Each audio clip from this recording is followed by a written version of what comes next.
Hello friends, you are welcome to the video. आज की video का सब्जेक्ट है ईडियम एंड फ्रेज। आज हम इस वीडियो में 10 फ्रेज ले रहे हैं और 10 फ्रेज हैं जो सारे की सारी एग्ज़ाम के एंगल से बहुत ही इम्पोर्टेंट है। चलो शुरू करते हैं। First, which alternative best expresses the meaning of the idiom. ये सभी क्वेश्चन में हेडिंग होगा तो उसके नीचे ईडियम या फ्रेज होगी। फर्स्ट ईडियम जो है या फ्रेज है वो है विल ओ द विज। हमारे पास ऑप्शन है something that is impossible to get और achieve, to keep off an unwanted and undesirable person, किसी दूसरे अनवांटेड या अनडिजायरेबल पर्सन को दूर रखना, टू स्पेंड रेकलेसली, पूरी तरह खर्चना, बिना कि सोचे समझे खर्चना, टू एक्सेप्ट और लीव द ऑफर, आपको कोई ऑफर मिली है उसको मान लेना, एक्सेप्ट करना या उसको छोड़ देना। तो फर्स्ट ऑप्शन थी हमारे पास जो है something that is impossible to get और अचीव। तो इसका जो मीनिंग विल ओ विस्प का मीनिंग होता है वो होता है something that is impossible to get और अचीव, ऐसी चीज़ जो कि आप जिसको आप प्राप्त करना या अचीव करना असंभव हो, मुमकिन ना हो। तो इसके पीछे स्टोरी ये है कि अकॉर्डिंग टू ब्रिटिश फोक, जो लोगों का मानना है, धारणा है, ये विलो विस्प एक वायुमंडल रूपी भूत है, घोस्ट है, जो कि एक लाइट के रूप में होता है। लाइट, फ्लिकरिंग लाइट, जो अस्थिर लाइट हो उसके रूप में है, और ये लोगों को रात को दिखता है। यात्री जो रात को सफ़र करते हैं, पुराने ज़माने की बात लोग मानते थे, मध्यकालीन लोग में मानते थे कि जब कोई लोग रात को नाइट को यात्रा करते थे, नाइट, उनको ये भूत, एटमॉस्फेयर का भूत दिखता था और उनको मिसलीड करके, गुमराह करके अपने पीछे लगाता था, क्योंकि ये तो एक भूत होता था और वो कहीं भी किसी भी अपने डेस्टिनेशन पे पहुंच नहीं सकते थे, वो सिंपली उनको मिसगाइड करता था। तो लिटरेचर में इसको मेटाफोरिकली इसको ये माना गया है ऐसा गोल जो आपको पीछे तो लगाता है लेकिन आप उस पर कहीं भी पहुंच नहीं सकते, उसको आप अचीव नहीं कर सकते, इम्पॉसिबल टू गेट और अचीव, ऐसा इसका।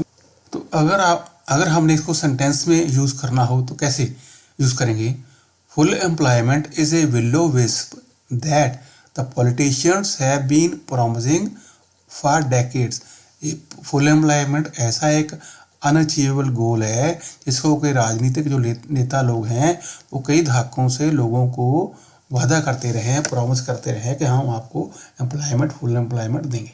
तो नेक्स्ट है to go through fire and water.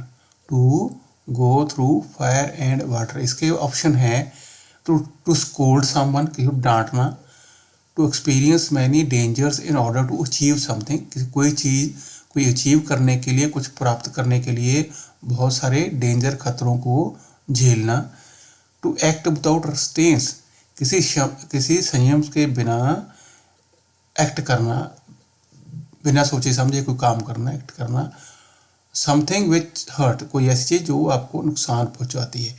तो अभी इसका जो मीनिंग है यहाँ पे वो है to experience many dangers in order to achieve something, कोई चीज़ अचीव करने के लिए आप बहुत सारे डेंजर्स को, खतरों को मोल लें। तो इसके पीछे स्टोरी क्या है? स्टोरी ये है कि वही मिडिएवल ब्रिटिश में, मिडिएवल समय में जब किसी दोषी को सज़ा देनी होती थी तो उसको उसको बोला जाता था कि भाई अब हाथ में गर्म लोहे को पकड़ो, रेड हो जाओ, उसके चलो, जहाँ उसको पानी में भी फेंक दिया जाता था। ऐसी वहाँ से ये इडियम निकला है टू गो। इसका मीनिंग आजकल के जो प्रेजेंट सिचुएशन में ये है to do something difficult and dangerous for someone, specially अगर आप किसी और के लिए काम करते हो, वहाँ पे ये यूज़ होता है। तो सेंटेंस में इसको हम यूज़ कर सकते हैं, he was always ready to go through fire and water for the sake of his friends. अपने दोस्तों के लिए वो ऑलवेज कोई भी खतरा मोल लेने को तैयार रहता था। नेक्स्ट जो इडियम है हमारे पास वो है चिकन हार्टेड। चिकन हार्टेड के ऑप्शंस क्या है? कॉवर्ड, बुजदिल होता है जो, शॉर्ट टेम्पर्ड, जिसको बहुत जल्दी गुस्सा हो, कंपोज, जो बैलेंस माइंड हो, बोल्ड, जो बड़ा बहादुर हो। अभी इसका जो मीनिंग है, चिकन हार्टेड का मीनिंग है वो है कॉवर्ड, बुजदिल, डरपोक, जो आसानी से डर जाए, इसके जो सिनोनिम्स क्या हो सकते हैं, टिमिड हो सकता है, फियरफुल हो सकता है, जहाँ ईजिली फ्राइटन्ड, तो आसानी से डर जाए। Often use to insult someone, इसको अक्सर इसलिए यूज़ किया जाता है कि किसी को इंसल्ट करने के लिए। जो इंग्लिश लैंग्वेज है उसमें जो चिकन का मीनिंग है वो जो इंग्लिश लैंग्वेज में चिकन का इडियोमेटिक मीनिंग है वो है समवन कॉवर्डली, जो डरपोक होता है। चिकन का मीनिंग, इडियोमेटिक मीनिंग जो इंग्लिश लैंग्वेज में है वो है समवन कॉवर्डली, जो कमज़ोर हो, बुज़दिल हो, उसको चिकन कहते हैं। तो हम सेंटेंस में इसको यूज़ कर सकते हैं, they are chicken hearted fools, वो बड़े बुज़दिल, छोटे दिल वाले फूड्स हैं। Who will fight for neither side, वो किसी की भी साइड नहीं लेंगे, किसी की साइड भी वो नहीं लेंगे, किसी के लिए भी लड़ाई नहीं लड़ेंगे। वो इतने सारे वो वीक हैं, वो बुज़दिल हैं या कमज़ोर है। सो एक वर्ड चिकन आउट भी होता है। चिकन आउट का मीनिंग होता है to avoid doing something out of cowardice, कोई आप काम ना करें, डरते हुए कोई काम ना करें, इसका मीनिंग ये होता है चिकन आउट। सेंटेंस में कैसे यूज़ कर सकते हैं, he chickened out at the last moment, वो लास्ट मोमेंट पे डर के मारे भाग गया, उसने जो काम कोई कमिट किया था उसने नहीं किया। इस तरह चिकन हार्टेड, जहाँ चिकन आउट एक वर्ब होता है, चिकन हार्टेड एक एडजेक्टिव होता है। नेक्स्ट इडियम है रेड लेटर डे। हमारे पास ऑप्शंस हैं starting day, holiday, significant day और एंडिंग डे। तो इसका जो मीनिंग है वो है सिग्निफिकेंट डे, कोई भी इम्पोर्टेंट डे है उसको रेड लेटर डे कहते हैं। तो इसके पीछे स्टोरी क्या है? स्टोरी ये है कि जो हमारे कैलेंडर हैं उसमें उस पर जो भी इम्पोर्टेंट डेज होते हैं, पब्लिक डेज होते हैं, छुट्टियाँ होती हैं, फेस्टिवल होते हैं, उनको रेड इंक में मार्क किया जाता है। इवन ऐसा माना जाता है कि जो रोमन एम्पायर था उसमें 6वीं सदी BC, 6th सेंचुरी BC का मीनिंग क्या होगा? आज अगर 22वीं सदी है, 21वीं सदी है, तो 22वीं सदी है, तो 6 BC का मतलब आज से 250 साल पहले। तो 250 साल पहले जो रोमन एम्पायर का कैलेंडर था उसमें भी जो पब्लिक हॉलीडे होते थे, इम्पोर्टेंट डे होते थे, उनको रेड इंक में मार्क किया जाता था। तो इसलिए जो हम आजकल भी जो कैलेंडर प्रिंट होते हैं उस पर जो पब्लिक हॉलीडेज होती हैं या इम्पोर्टेंट डेज होते हैं उनको रेड इंक में ही मार्क किया जाता है। तो इवन कुछ कंट्री ऐसे हैं जैसे नॉर्वे, स्वीडन, कोरिया, ऐसे कुछ कंट्री हैं यहाँ पे जो पब्लिक हॉलीडे होती है उनको वो रेड डे कहते हैं। So red letter day means an important day, a significant day. तो ये इसका मीनिंग है। तो इसको हम एग्जांपल में कैसे यूज़ कर सकते हैं? It was a red letter day for us when we won a gold in Olympic, जब हमने ओलंपिक में गोल्ड जीता, it was a red letter day for us. Next phrase है the thin end of the wedge. Thin end of the wedge options हैं strict vigilance, start of a harmful development, be aware of the trick something, not a worthy possession. ये हमारे पास option है। तो answer जो है इसमें हमारा 2 है, start of a harmful development.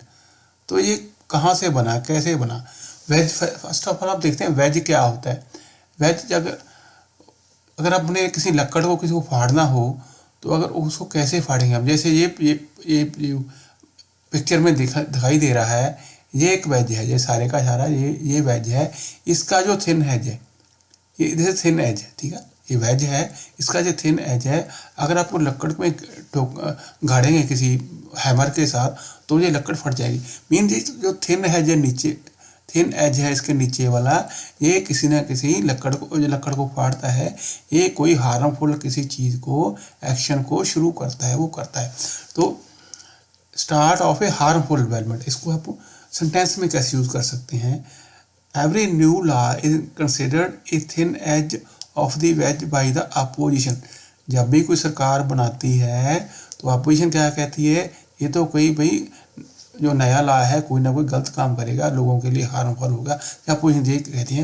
Mean every new law is considered a thin edge of the wedge by the opposition. Mean opposition party कोई भी जो नया लॉ है उसको कोई हार्मफुल शुरुआत का वो एक सिंबल मानते हैं। They considered as a thin edge of the wedge. Next है to accept the gauntlet. To accept the gauntlet, इसके जो ऑप्शंस हैं, एक्सेप्ट द चैलेंज, चैलेंज को आप किसी को स्वीकार करना। एक्सेप्ट द डिफीट, आप अपनी हार मान लें।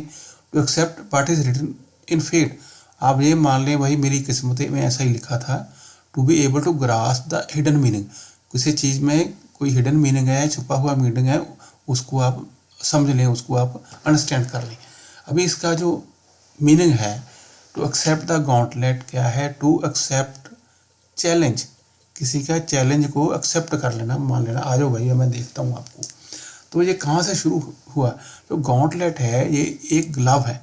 ये गॉन्टलेट क्या है? ये एक ग्लव है जिसको जो मिडिएवल इंडिया, ब्रिटिश या मिडिएवल जो रॉयल लोग होते थे, रॉयल्टी के लोग थे, वो उसको ग्लव को हाथों पे पहनते थे एज ए रक्षा कवच। लड़ाई के वक्त, लड़ने के वक्त, बैटल के लिए जो ग्लव्स में जो हाथों पे ग्लव्स पहनते थे, ये जो ग्लव था ये रिस्ट के आगे जाता था, मतलब थोड़ा लंबा ग्लव होता था, उसको वो पहनते थे। तो ये माना जाता था उस पीरियड में कि अगर ग्लव को कोई आप अपने अपोनेंट के पैरों में फेंक देते थे तो उसको आप अपोनेंट को आप चैलेंज करते थे। जो भी था, जो रॉयल लोग या कोई भी फाइटर थे, वो अगर अपोनेंट के पैरों में ये जो गॉन्टलेट था, जो रक्षा कवच का एक ग्लव था, अगर अपोनेंट के पैरों में फेंकते थे तो ये माना जाता है उसको वो चैलेंज करता था, उसको किस्म की उसको फाइट के लिए इनवाइट करता था। ये एक पर्सनल, वो उसको अगर एक्सेप्ट करता था, चैलेंज को एक्सेप्ट करता था, तो एक्सेप्ट द गॉन्टलेट मीन्स तो उस चैलेंज को एक्सेप्ट करना। तो टू थ्रो द गॉन्टलेट, इसका जो एक एक्सेप्ट एक throw the gauntlet mean challenge करना, accept the gauntlet mean challenge को एक्सेप्ट करना। इस तरह से इसको हम सेंटेंस में भी यूज़ कर सकते हैं। We accepted gauntlet of the last year champion, जो लास्ट ईयर के चैम्पियन थे उन्होंने हमें चैलेंज किया, हमने उसको एक्सेप्ट किया, एंड वन द फाइनल, और हमने फाइनल मैच जीत लिया। एक्सेप्ट द गॉन्टलेट, चैलेंज को एक्सेप्ट करना, थ्रो द गॉन्टलेट तो किसी को आपने चैलेंज करना। ए वाइल्ड गूस चेज, ए वाइल्ड गूस चेज, ऑप्शंस हैं fruitful search, timely search, useless search और रॉन्ग डिसीजन। इसका जो फ्रूटफुल, जो उसका नतीजा निकले, टाइमली समय पर सर्च करें, यूजलेस सर्च करें तो बिना किसी पर्पज करें, इसका कोई फायदा ना हो, और रॉन्ग डिसीजन कोई गलती। तो इसका जो आंसर है वो है यूजलेस सर्च। यूजलेस सर्च को कहते हैं ए वाइल्ड गूस चेज। इसके पीछे स्टोरी मानी जाती है, वो यही मानी जाती है, ये कोई रेस होती थी, हॉर्स रेस में जो लीडर होता था वो सबसे पहले घोड़ा अपना दौड़ाता था। वो जब घोड़ा अपना दौड़ाता था वो एरेटिकली दौड़ाता था, किसी एक लाइन में नहीं दौड़ाता था, वो एरेटिकली ऐसे ऐसे दौड़ाता था। और जो उसके बाद में बाकी जो कंपटीटर होते थे उनको उसके बाद में रेस शुरू करनी होती थी, एक साथ नहीं शुरू। और बाकियों को ये बोल दिया जाता था कि आपने जो लीडर जिस डायरेक्शन में गया है, जैसे गया आपने उसी तरीके से जाना है, उसी रास्ते पे जाना है, एग्जैक्टली उसी, तो आप रेस जीत पाओगे। तो नेचुरली अगर कोई फर्स्ट टाइम जा रहा है, कोई रेस पे घोड़ा लेकर जा रहा है, वो सीधा नहीं जा रहा है, कोई अपने रास्ते से जा रहा है, तो उसको कोई भी दूसरा उसको फॉलो नहीं, उसी रास्ते को एग्जैक्टली कोई भी फॉलो नहीं कर सकता। तो इस तरीके से इसका जो स्टोरी मानी जाती है उसको ये मानी जाती है कोई ऐसी कोई रेस थी जो कि कोई जीत ही नहीं सकता था, इसलिए इसको वाइल्ड गूस चेज कहा जाता है कि जिसका कोई रिजल्ट निकले ही ना, यूजलेस सर्च। सेंटेंस में देखते हैं, finding a house in the elite colony proved a wild goose. Elite colony जो बढ़िया कोई कॉलोनी है, वहाँ पे जो हाउस को किसी को फाइंड करना वो एक वाइल्ड गूस चीज़ है, आप वहाँ पे कोई हाउस नहीं ढूंढ सकते थे। तो नेक्स्ट है ए मूड पॉइंट। ए मूड पॉइंट ऑप्शंस हैं एग्रीएबल, डिस्प्यूटेड, अनक्लियर और अननोन। इसका जो मीनिंग है वो है डिस्प्यूटेड है, यहाँ पे जो ऑप्शन है इसका मीनिंग क्या होता है, डिबेटेबल इशू। मीनिंग ये होता है डिबेटेबल इशू, नॉट सर्टेन, जो पक्का ना हो, आर्ग्यू आउट कर सकते हैं उसके बारे में, आर्गूमेंट कर सकते हैं, डिस्कशन कर, बट नॉट पॉसिबल प्रूफ, जिसको आप प्रूव नहीं कर सकते। तो इसको एग्जाम्पल सेंटेंस में हम यूज कर सकते हैं, legal action at the delayed state is a mood point. इस जब देर हो गई है, अभी कोई लीगल एक्शन लेना वो एक मूड पॉइंट है, वो डिस्प्यूटेड पॉइंट है, उसका कोई नतीजा निकलने वाला नहीं है। तो इसके पीछे स्टोरी क्या मानी जाती है, जो मूड क्या है, मूड जो पुराने ज़माने में ब्रिटिश जो मूड पुराने ज़माने में किसको माना जाता है, असेंबली ऑफ लॉ स्टूडेंट, उसको माना जाता था मूड। बाद असेंबली ऑफ लॉ स्टूडेंट जिनको कोई ना कोई पॉइंट दिया जाता है डिस्कशन करने के लिए, फॉर एकेडमिक पर्पज, फॉर पढ़ाई के लिए, और उन्होंने डिस्कशन करके उस लॉ स्टूडेंट ने कोई ना कोई उसका रिजल्ट निकालना होता था। तो मीन जो ये मूड एक असेंबली थी, स्टूडेंट थी जो लॉ स्टूडेंट की, वहाँ पे जो डिस्कस किया जाता था वो कोई रियल इशू नहीं होता था, हाइपोथेटिकल इशू हो जाता था। तो आजकल भी जो मूड पॉइंट है उसको हम रियल इशू नहीं मानते, हाइपोथेटिकल इशू मानते हैं, जिसको हम डिस्कशन तो कर सकते हैं लेकिन उसका कोई रिजल्ट निकलने वाला नहीं होता है। तो नेक्स्ट है the alpha and the omega. Options हैं happy and sad, the beginning and end, the love and the hatred, truth and dare. तो जो हमारे पास इसका करेक्ट आंसर है वो है the beginning and the end. ये जो अल्फा एंड ओमेगा हैं ये ग्रीक अल्फ़ाबेट के फर्स्ट एंड लास्ट लेटर हैं।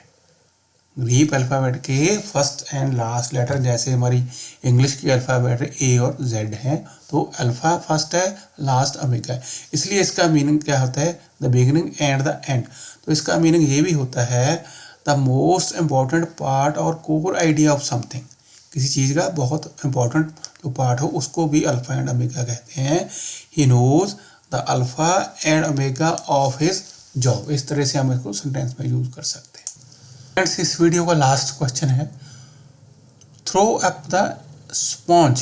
स्पॉन्ज को थ्रो करना, टू टेक ऑप्शन है, to laugh at someone, to surrender, to talk loudly. तो इसका जो आंसर है वो है to surrender. To throw up the sponge भी to surrender, to give up the contest, लड़ाई अपना कंटेस्ट को छोड़ देना। इसका ये भी होता है आजकल to throw in the towel.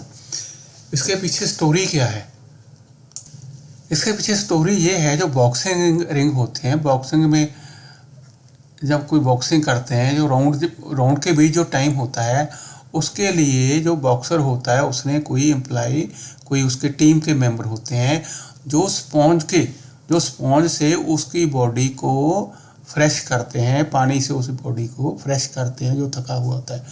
तो जब जो उसके टीम मेंबर स्पॉन्ज को थ्रो कर दे कि मैंने, तो मीन्स उसने, उस बॉक्सर है, जो फाइटर है या प्यूजिलिस्ट है, उसने अपनी हार मान ली, डिफीट मान ली। तो इस तरह से इसकी ये स्टोरी इसके पीछे है।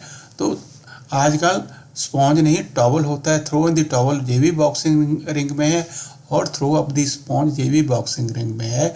जब स्पॉन्ज को थ्रो कर दो या टॉवल को थ्रो कर दो, मीन आपने अपनी डिफीट मान ली है। तो इसको सेंटेंस में कैसे यूज कर सकते हैं, the odds are stacked against us. सारा कुछ हमारे अगेंस्ट है, सारे जो ऑड्स हैं हमारे अगेंस्ट है, but I am not ready to throw up the sponge as yet. पर अभी मैं अपना हार मानने को तैयार नहीं, इवन दो सारी जो सर्कमस्टांसेस हैं हमारे अगेंस्ट हैं। तो फ्रेंड्स, इसी के साथ ही वीडियो क्लोज करते हैं। अगर आपको वीडियो अच्छी लगी हो तो इसको लाइक कीजिए, शेयर कीजिए और चैनल को सब्सक्राइब भी कीजिए। Thanks for watching.